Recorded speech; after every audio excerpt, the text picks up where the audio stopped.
Hey chemists, welcome to our second lesson in the acid-base unit. I love this unit. I love this lesson in particular because I think it's super interesting, and I hope you do too. Yesterday we learned all about Arrhenius acid-base theory, which is the theory that states that in order for a substance to be classified as an acid, it must produce hydrogen or hydronium ions in solution, and if it's a base, it must produce hydroxide ions in solution. Taking a look at our reference table, we have this really cool table here called the common bases table. And in our table, we have 3 Arrhenius bases: sodium hydroxide, potassium hydroxide, and calcium hydroxide are all classified as bases because of their hydroxide ion, their OH- ion. Yesterday in our video, I left off discussion about aqueous ammonia because it doesn't fit the Arrhenius acid-base theory. However, it is classified as a base, and that's what we're going to talk about today. Why is this classified as a base? So let's go ahead and pop over to our notes. And I want to start today with something that we did in the pair decking class today, but I want to talk about the dissociation of acids to lead us into today's lesson. So let's start first with the dissociation of hydrochloric acid, or HCl.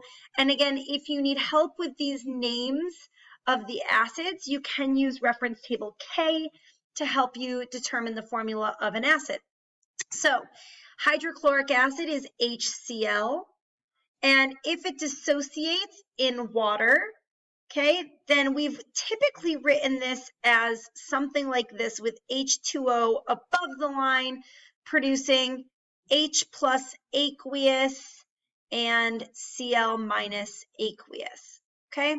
And again, according to Arrhenius theory, this does in fact fit the Arrhenius acid-base theory because it does produce this H plus ion in solution as we expect to see. Now, in terms of subatomic particles, how do we redefine that H plus ion? So if we're thinking about the H plus ion, then we have 1 proton, we have 0 electrons, and we have 0 neutrons. So in terms of subatomic particles, we actually can call the H plus ion the same thing as a proton. It exists as a singular proton. Now, that's super problematic, okay? A free-floating positive plus H plus proton is extremely unstable. And so instead of forming an H plus ion, as we just wrote it above, it's actually going to form what's called the hydronium ion in the presence of water. So let's go ahead and rewrite that dissociation with that in mind. So instead now of writing water above the line, we're going to keep the water as part of our chemical formula. And that's because the H plus ion being so unstable, it needs to latch on to something else in order to form some stability. So it actually, instead of just becoming free-floating, is going to attach itself to the water, okay, forming H3O plus, which is again the hydronium ion, okay, and the Cl minus aqueous ions. Okay, and so moving forward, when we're talking about acid dissociation, we're going to really talk about hydronium ions as opposed to just the pure hydrogen ion. So this actually is going to lead us to our new definition, or our alternate theory definition of acids and bases. And so this is all going to be in terms of what is called proton doning, or being a proton donor, okay, or being a proton acceptor. So looking at this, our acid, HCl, did it donate the proton or did it accept the proton? Okay, in this instance, it donated the proton, right? The H plus left the acid and it latched onto the water. And so we define, or the new theory, Bronsted-Lowry acid-base theory, or the alternate theory, is going to define acids as not something that just produces H plus ions, but they're going to be things that are proton or H plus donors. Okay, so an acid is considered what is called a proton donor. And we'll do more practice with that in class. I just wanted to leave off the second acid dissociation to keep us short in time. So we will practice more of that donation in class. Okay, now let's take a look at NH3 and how NH3 reacts when it's placed in water. Okay, so NH3 is going to be placed into water, and what is that going to do? Okay, now this is not something I would expect you to be able to predict, but thinking about the definition of what an acid is, and we already know what a base is, what do you think is going to happen with that NH3 when it's placed in water? What's going to happen is that the NH3 is going to accept a proton, okay? So it's going to become NH4 plus aqueous. And what else is produced? Well, in this case, the H2O donated a proton to the NH3, and this is going to create OH minus ions in solution, which should look familiar based on what we understand about bases, right? We still have that OH present, we just got to it in a different way.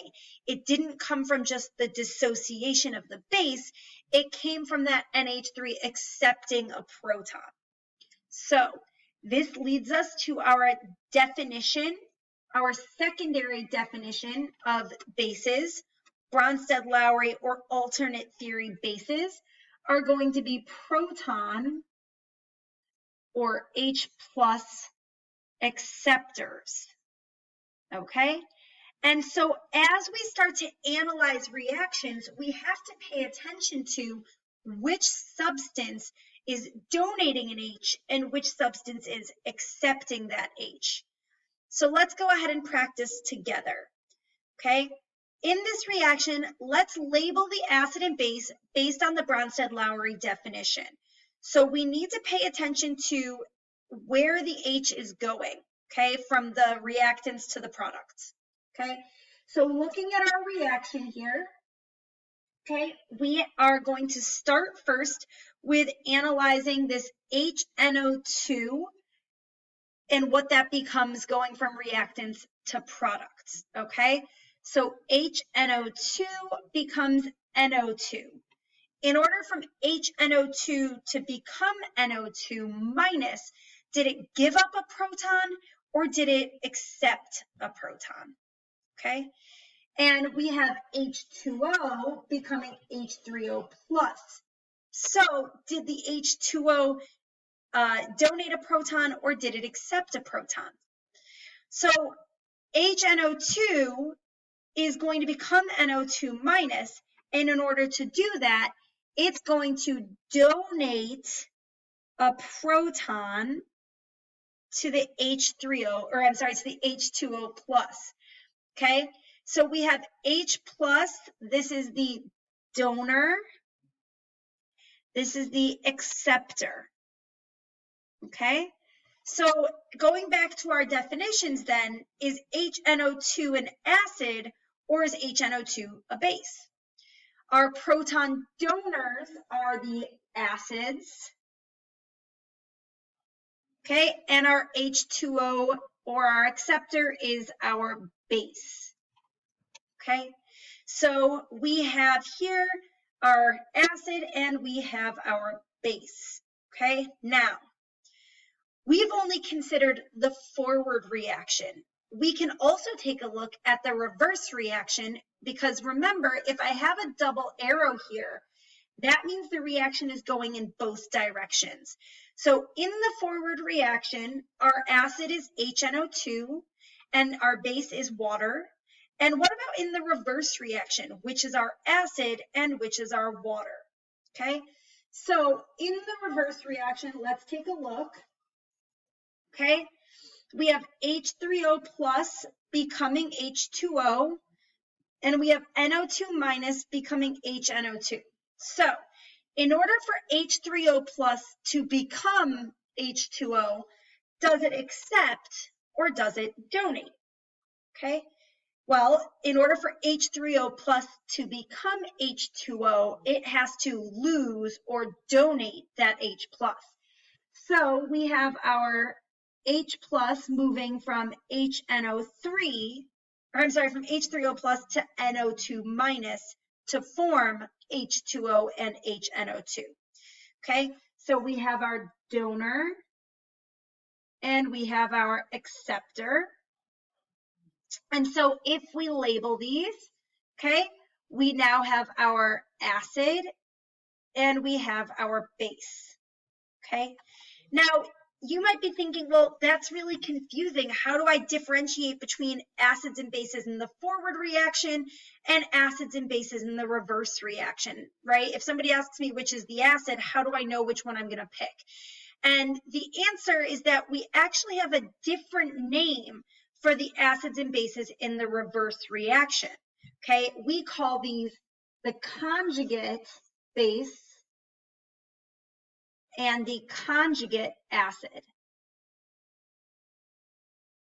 Okay, so conjugate base and conjugate acid.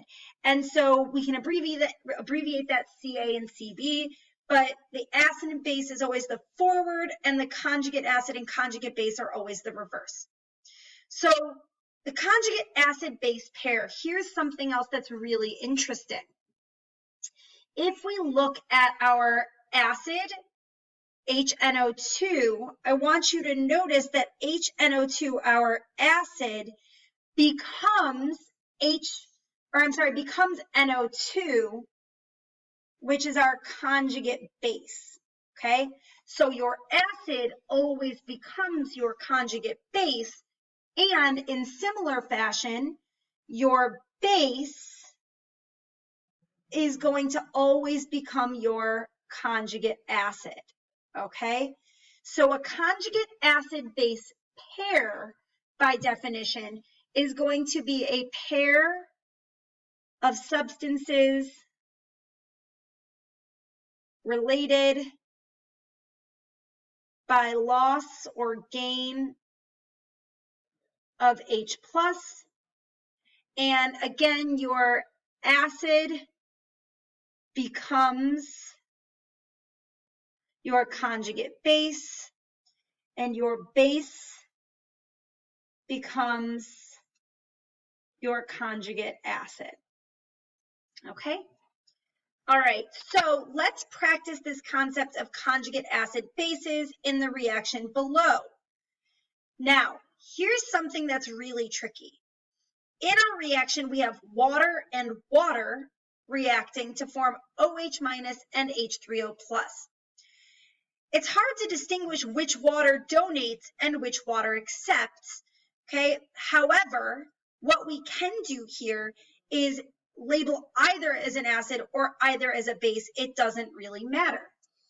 So water, let's just call this one our acid, because let's say it donates its H plus to this water, okay? That means that this substance is the base, okay? This water is the base. Now, before we actually continue, I want to just get this definition out of the way. You might be saying to yourself, well, hold on a second, Miss Daly. First of all, water is neutral. Is it an acid or is it a base? And if one water is an acid, how can the other water be a base? And I know that's very confusing, and that's why the Bronsted-Lowry theory works in conjunction with our other theory of the Arrhenius acid-base theory. Water can behave as either an acid or a base, and something that can behave as either an acid or a base in terms of proton being a donor or an acceptor is called amphoteric, okay? So something that is amphoteric can act as either an acid or a base, okay? So water is amphoteric. Now, acid, base, we have those labeled, great. What about our reverse reaction? Let's label the conjugate acid and the conjugate base. Now, it's not as easy as just saying, well, H2O became this, therefore that's the conjugate acid and conjugate base in this case. So we do actually need to look at that proton donor or proton acceptor in order to figure this out. So H3O plus has to become H2O. How does that work? Okay, H3O plus will donate in order to become H2O, and just to kind of seal that deal, OH minus also has to become H2O, which means that it will have to accept. So H3O plus is going to donate its proton, making this the conjugate acid, and OH minus accepts, which is going to be the conjugate base. All right, everybody, thank you guys so much. We're going to do a lot of practice with this, and I will see you guys tomorrow. Have a great rest of your day.